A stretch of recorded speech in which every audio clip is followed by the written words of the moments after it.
Carmina at Kylin, quiet at peaceful lang ang bardahan. Usap-usapan ng tila parinigan cryptic posts daw ni Kylin Alcantara at Carmina Villaruel sa kani-kanilang social media accounts. Matatanda ang napapachismis na hiwalay na raw sina Kylin at ang isa sa anak ni Mina na si Mavi Legaspi, batay sa hula-hula ng mga netizen dahil sa kanyang cryptic posts. Bago pa kumalat ang chika tungkol dito, matatandaan ding sinabi ng kambal ni Mavi na si Cassie Legaspi na civil lang sila ni Kylin. At nang bumoga nga ang isyong Mavi-Kylin breakup ay mega post naman si Mina ng sweet message niya para sa dalawang anak. Dear Mavi and Cassie, ani Carmina. People can destroy your image, damage your personality, create rumors about you but they can never take away your good deeds.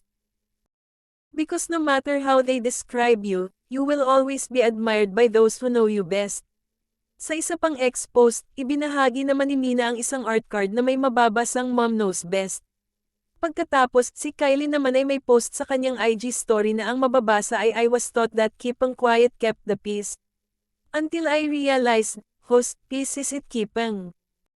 Samantala, si Carmina naman ay nagpost ng isang art card sa kanyang ex account na may mababasang protect your peace.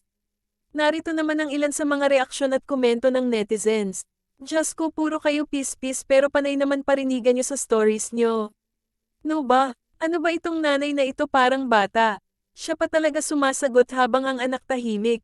Itong si Mina toxic na mil ito sigurado. For someone na naghahanap ng peace of mind, pareho silang maingay.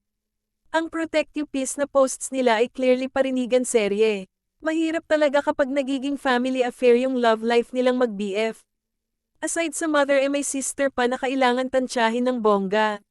Samantala, wala pang tugon, reaksyon, pahayag o kumpirmasyon ang kampo ni Carmina at Kylin tungkol dito. Bukas ang balita para sa kanilang panig.